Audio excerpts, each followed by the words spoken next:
Asian peers इस समय जो कामकाज कर रहे हैं, मिला जुला सा कामकाज है, ठीक है, जो चल रहे हैं, लेकिन बढ़िया चल रहे हैं। निकेई, ताइवान वगैरह अच्छी तेजी के साथ इस समय ट्रेड करते हुए आपको नजर आएंगे। फ्लिप करिएगा प्लेट, यूएस के मार्केट्स कल हम जब क्लोज हो रहे थे, थोड़ा सा डेटा थोड़ा डिले वाला है मेरा, 3:30 प्रिसाइज नहीं है, 4 बजे के आसपास वाला है, लेकिन मोटा मोटी पकड़ रहा हूं कि आधे % के आसपास तीनों फ्यूचर्स दबाव में थे उस समय।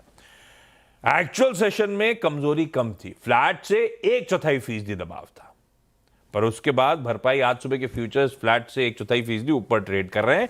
तब और आपकी पहली प्लेट आएगी, लार्जली सब wait and watch mode type feeling आ रही है।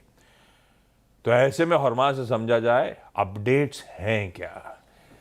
इस्लामाबाद में चाय पानी होगा नहीं होगा, जेडी वैंस का रिजर्वेशन कंफर्म हो पाया था नहीं हो पाया था, पहुंचे कि नहीं पहुंचे, भाई साहब क्या अपडेट्स। जेडी वैंस की टिकट तो आरएसी में है, आशीष गुड मॉर्निंग। आधी आधी शेयर करके आएंगे।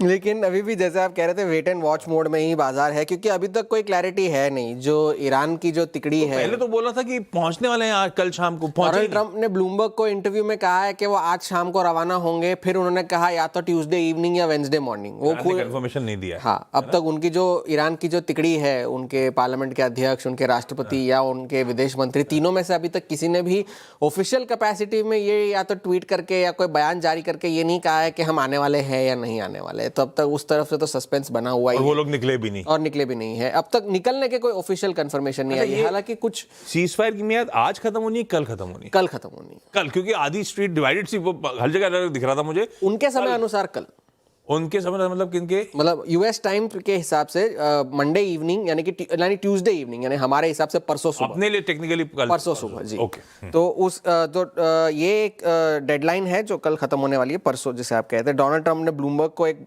इंटरव्यू दिया था जिसमें भी उन्होंने बहुत सारी बातें की कि भाई हमें जो वियतनाम की जंग थे वो काफ़ी दशकों तक चली, अफगानिस्तान की भी चली, तो हम जो है जल्दबाजी में जाकर के कोई डील नहीं करने वाले हैं। कोई हम पर इस तरह का कोई दबाव नहीं डाल सकता, ना ईरान हमें कोई ब्लैकमेल कर सकता है। हॉर्मुज़ का ब्लॉकेड जो है, जब तक डील साइन नहीं हो जाती तब तक ब्लॉकेड जारी रहेगा।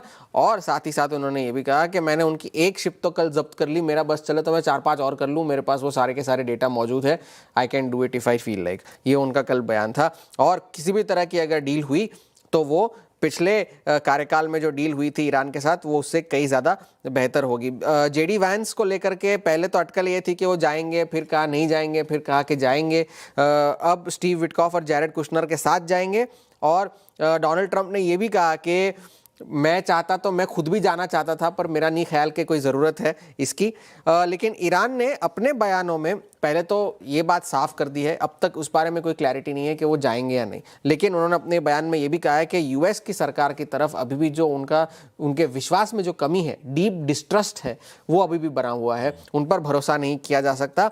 और साथ ही साथ कि ये धमकियों के और इस वॉर मॉन्गरिंग के साये में हम बातचीत नहीं करेंगे, ये उनके राष्ट्रपति ने और उनके संसद के जो स्पीकर है उन्होंने भी साफ कर दिया। लेकिन कुछ खबरें ये भी आ रही है कि उनका जो रेवोल्यूशनरी गार्ड है IRGC और उनके जो नेताओं का जो समूह है, उनके बीच में जो है आइडियोलॉजिकल मतभेद चल रहे हैं। क्योंकि ईरान के जो नेता है वो ये कह रहे हैं कि डील हो जानी चाहिए यूएस के साथ, हमारे टर्म्स एंड कंडीशंस पर ही सही, लेकिन होनी चाहिए। जबकि IRGC का ये कहना है कि उनके साथ और सख्ती से पेश आना चाहिए और कड़े कदम उठाने चाहिए।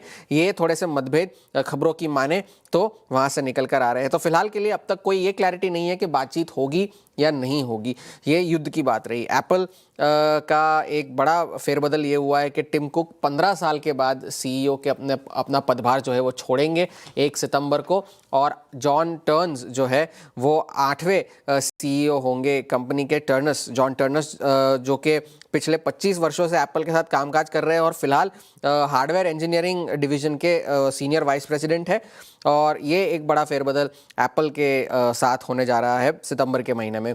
कल फेड चेयर के जो नॉमिनी है केविन वॉर्श, उन्होंने CNBC को एक इंटरव्यू दिया, एक बड़ा इंटरेस्टिंग इंटरव्यू था उनका, जहाँ पे वो दोनों तरफ की बात कर रहे थे। पहले तो उन्होंने ये कहा कि मॉनेटरी पॉलिसी इंडिपेंडेंट होनी चाहिए, लेकिन साथ ही साथ उन्होंने ये भी कहा कि the Fed must stay in its lane, कि भाई जहां आपकी एक्सपर्टीज नहीं है वहां आप जाकर के जो है अपनी बयानबाजी ना करें तो बेहतर होगा। यानी कि सोशल पॉलिसी में, फिस्कल पॉलिसी में आप ब्याज दरों की पे ध्यान रखिए, महंगाई पे ध्यान रखिए, वो आपका काम है। और साथ ही साथ उन्होंने ये भी कहा कि अगर कोई राष्ट्रपति या कोई चुना हुआ नेता ब्याज दरों पर अपनी राय रखता है तो वो फेड की इंडिपेंडेंस को खतरे में डालने वाली बात नहीं है। वो उनकी मर्जी है, वो अपनी बात कह सकते हैं, लेकिन मॉनेटरी पॉलिसी इंडिपेंडेंट होनी चाहिए। आज महत्वपूर्ण इसलिए है क्योंकि आज उनकी सेनेट बैंकिंग कमेटी के सामने सुनवाई है सुबह 10 बजे उनके समय अनुसार, तो वहां पर नजर रखने की जरूरत है। कुछ नतीजे आ जाने हैं और रिटेल सेल्स आ जाने हैं। सबसे बड़ा डेवलपमेंट आज यही होगा, टू टॉक और नॉट टू टॉक। ये सारे अपडेट्स हो गए। ग्लोबल क्यूज खराब है फिर। अनसर्टेनिटी, अनिश्चितता आमतौर पे मार्केट पार्टिसिपेंट्स को पसंद नहीं आती है, और वही हो रहा है। तो फिर ये गिफ्ट निफ्टी, थोड़ा सा एशियन पियर्स, थोड़े से हरियाली जो दिख रही है, थोड़ा सा क्वेश्चन मार्क हो गया। देखते हैं दिन में किस तरह के अपडेट्स आ रहे होते हैं, दिन प्रोग्रेस कैसे करता है। अनसर्टेनिटी है और वो कल विजिबल भी थी। वो अगर 2 हफ्ते का डेली कैंडलस्टिक दिखाएंगे डायरेक्टर साहब, तो कल वो एक कहते हैं ना डोजी फॉर्म हुई थी। बिल्कुल मार्केट पार्टिसिपेंट्स इनडिसाइसिव से थे।